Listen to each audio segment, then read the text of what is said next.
Assalamualaikum warahmatullahi wabarakatuh. Salam sejahtera, salam bahagia, salam apa ya? Salam bahagia untuk kita semua. Kali ini saya akan membahas tentang pentingnya brand personality atau personal branding. Dulu ketika kita awal pelatihan hipnotis, itu kan ada yang namanya personal branding atau membrand diri kita itu sebagai seorang penghipnotis. Sebetulnya seberapa penting sih personal branding ini? Ya, saya ingin bercerita sebentar. Dulu ketika saya pertama kali belajar hipnotis, berapa kali saya terhitung saya gagal, mungkin sudah tak terhitung, sudah berapa kali saya gagal. Tapi tidak seterusnya saya gagal terus, jadi kadang saya gagal, kadang saya berhasil, kadang saya gagal, kadang saya berhasil. Tapi ketika saya punya inisiatif, ketika saya berhasil, gagal maupun berhasil, saya tetap mendokumentasi aktivitas hipnotis saya. Nanti semuanya jika sudah terdokumentasi, maka yang berhasil tersebut saya kumpulkan. Lalu saya gunakan untuk membrand diri saya bahwa saya ini adalah seorang penghipnotis profesional. Caranya gimana? Ya, video-video tersebut, dokumentasi tersebut saya unggah ke sosial media saya unggah ke Instagram, ke Facebook. Semakin banyak teman yang tahu bahwa saya bisa hipnotis dari video-video tersebut. Disitulah personal branding saya mulai naik, atau brand personality saya mulai naik. Awalnya banyak teman-teman yang tidak percaya karena kalau saya ini bisa hipnotis. Awal-awal saya praktek, saya sering gagal. Ada beberapa pertanyaan dari teman-teman seperti ini.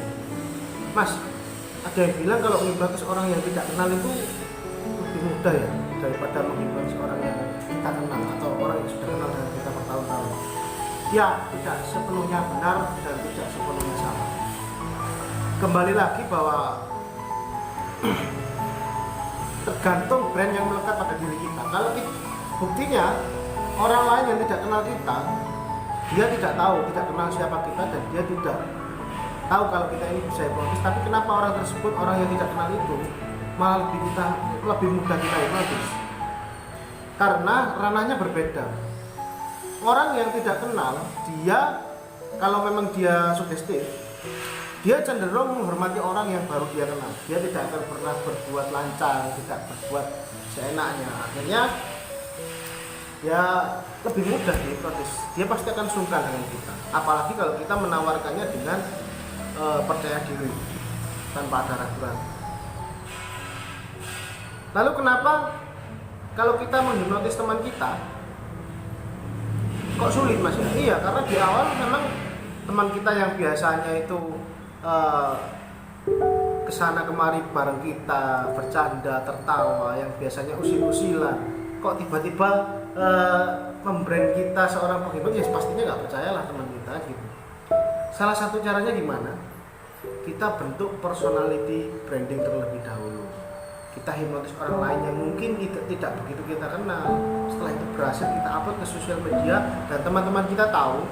Akhirnya teman-teman kita yang tadinya tidak percaya, setelah menonton video kita, mau tidak mau alam bawah sadarnya akan merespon bahwa apa yang dia lihat di video itu adalah kejadian yang luar biasa.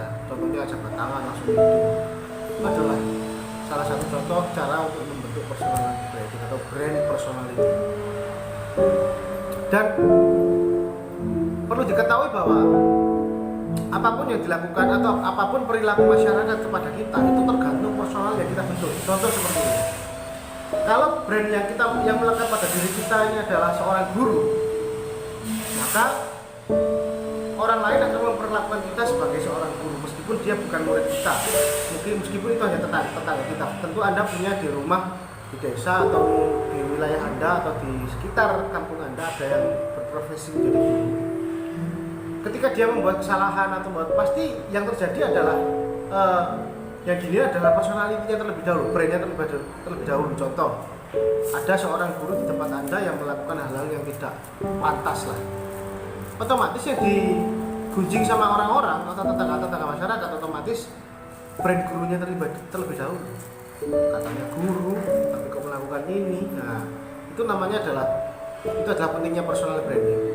Yang kedua, seumpama saya sebelum mendalami dunia hipnotis dan hipnoterapi, saya juga seorang praktisi ruqyah, di mana kesana kemari, dan waktu itu alhamdulillah saya sempat terbranding saya sebagai seorang ruqyah pada saat itu. Ketika ruqyah masal, saya memakai peci, memakai sorban, saya membrand diri saya sebagai seorang ruqyah. Ya mungkin dong saya meruqyah orang dengan pakai jas rapi, pakai dasi, kan malah tidak terbentuk brandingnya, karena brand ruqyah itu adalah seorang ustaz. Saya membentuk personal branding tersebut tidak lama sih, hanya butuh waktu 2 bulan. Video ketika ruqyah masal selalu saya upload. Saya bentuk mindset masyarakat, mindset teman-teman saya bahwa saya ini seorang ruqyah. Alhasil apa? Sangat saya dinilai, bahkan banyak sekali orang-orang yang mungkin sungkan dengan saya, nggak enak sama saya, mau ngomong sama saya hati-hati. Lah disitulah saya letak ketidaknyamanan saya, karena memang saya tidak sebaik itu, maka saya tidak melepas. Saya pelan-pelan mengurangi style saya sebagai seorang ruqyah, dan saya lebih cenderung menonjolkan sisi hipnoterapi saya, bahwa saya adalah seorang hipnotis. Maka fashion yang tadinya adalah fashion seorang ruqyah, saya ganti menjadi fashion seorang penghipnotis. Saya pakai jas, saya berbicara lebih elegan, saya berbicara lebih seperti seperti orang psikolog gitu loh. Jadi kita tahu keluhan dia, keluhan pasien, dan kita menganggap penyakitnya itu seperti penyakit kita. Itu yang tadi dibutuhkan oleh orang hipnoterapi. Dan perlahan-lahan saya membentuk personal branding seorang hipnotis memang agak lama ya, sekitar 1 tahun, dan bahkan sampai sekarang pun mungkin hanya teman-teman saya saja yang mungkin yang area-area Gresik saja ya yang tahu bahwa saya seorang penghipnotis. Tapi juga ada beberapa teman-teman saya di kota-kota lain yang juga percaya dengan video-video yang saya upload, dan mereka membranding saya adalah seorang penghipnotis. Sehingga apa? Dan saya menemukan titik fenomena yang unik terjadi, yang tadinya teman-teman saya di kampus, teman-teman saya di kampung, teman-teman saya di kantor, mungkin teman-teman saya di pergaulan, yang tadinya membrand saya menjadi seorang ustaz ruqyah, berubah drastis menjadi membrand diri saya sebagai seorang penghipnotis. Contoh, kalau dulu ketika saya menjadi seorang ruqyah, saya amat disegani, saya amat kalau di istilah pesantren itu tawadhu lah, disukani, saya ditinggi-tinggikan sama orang-orang yang meminta bantuan ke saya. Tapi setelah saya membrand diri saya sebagai seorang hipnoterapi, yang terjadi mereka malah takut berdampingan dengan saya. Contoh, misalkan enak-enak lagi ngumpul nih sama teman-teman, saya duduk di sebelahnya, ini sudah banyak yang agak awas nih, jangan deket-deket nanti dihipnotis lah. Sebetulnya saya tidak rugi dengan adanya perkataan itu. Justru dengan si teman saya yang mengatakan hati-hati nanti dihipnotis, dia sudah membantu saya untuk meningkatkan brand personality saya kepada orang-orang di sekitarnya yang mungkin belum tahu bahwa saya seorang penghipnotis. Jadi tidak usah takut dibilang pamer ilmu, pamer keahlian. Tidak, itu bukan pamer keahlian, itu adalah bentuk usaha kita untuk membentuk personal branding. Apabila personal branding kita sudah sangat tinggi, kita ambil contoh tokoh hipnotis dan terapi yang terkenal di Indonesia siapa? Mungkin kalau di kalangan para penghipnotis nama Romo Dewa, nama Dodi Magis, nama Adang Toro, atau nama yang tokoh-tokoh guru besar tersebut yang saya hormati itu, mungkin orang awam masih belum banyak yang tahu. Tapi ada satu tokoh hipnotis dan hipnoterapis yang bahkan orang yang nggak tahu apa-apa, yang awam pun pasti tahu siapa dia. Ya, Romy Rafael. Romy Rafael, kalau di dunia YouTube, orang yang sering lihat YouTube biasanya dia kenal dengan Roni Della Serna. Ada juga seperti Deddy Corbuzier juga ahli dalam bidang hipnotis. Karena apa? Mereka sering muncul di televisi, jelasnya sering muncul di YouTube. Hampir 1 bulan dia bisa bikin video entah 2 sampai 3 kali. Maka itulah penggiringan personal branding yang disebut-sebut tersebut. Maka dari itu jangan risau kalau hanya praktek 1 kali 2 kali gagal terus putus asa. Aku kok nggak bisa ya, karena memang ilmu hipnotis itu bukan ilmu magic yang sekali tepuk sekali jentik dia tertidur dan mau mengikuti apa kata saya. Tidak seperti itu. Ilmu hipnotis melibatkan psikologi, melibatkan neurologi, dan juga melibatkan sosial. Kenapa? Kalau kita tidak memiliki komunikasi sosial yang baik, yang santun, yang sopan, maka otomatis komunikasi kita tidak diterima. Kalau komunikasi kita tidak diterima, otomatis orang yang tidak menerima tidak bisa kita hipnotis. Kan seperti itu, harus punya kepribadian yang elegan. Ya memang seperti itu. Oke, itu adalah tips dari saya, yaitu kalau Anda ingin meningkatkan kualitas hipnotis Anda, tidak hanya di sekitar kalangan kecil rumah Anda mungkin, buatlah video sebanyak-banyaknya, atau minimal foto lah, atau minimal postingan-postingan yang berbau hipnoterapis, walaupun itu bukan Anda yang melakukan. Itu adalah bentuk daripada usaha Anda untuk membentuk atau membrand, melabel diri Anda sebagai seorang penghipnotis. Jadi kalau nanti sudah terbrand, jangankan untuk menghipnotis orang lain, Anda berjalan saja di tengah teman-teman Anda teman-teman Anda sudah tersugesti dan juga sudah terhipnotis oleh brand bahwa Anda ini adalah seorang penghipnotis. Awas nih, jangan deket-deket nih, nanti kamu dihipnotis loh.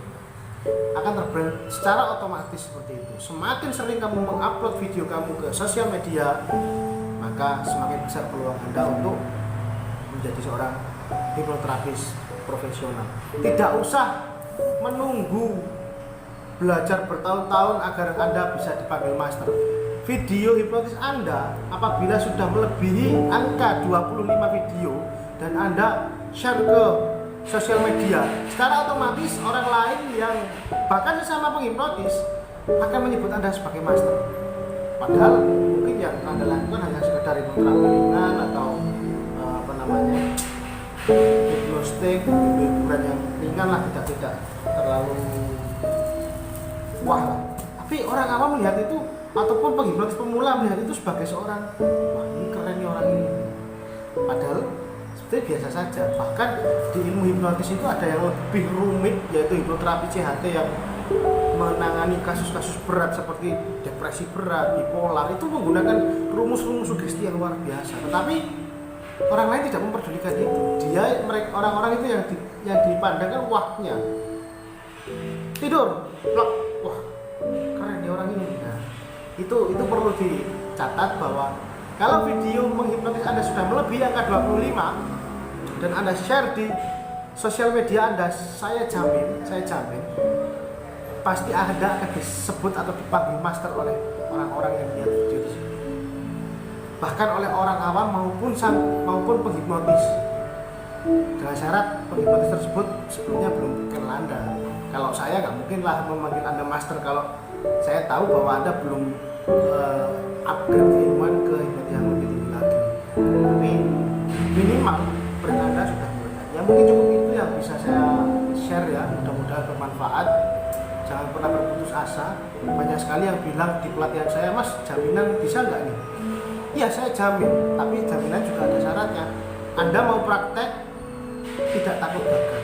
Kalau Anda tidak menerapkan hal tersebut, jaminan saya tidak berlaku. Karena keberhasilan tidak terletak pada diri saya, tapi terletak daripada kemauan Anda untuk belajar. Cukup sekian, salam sejahtera, salam sejati, salam rahayu. Wassalamualaikum warahmatullahi wabarakatuh.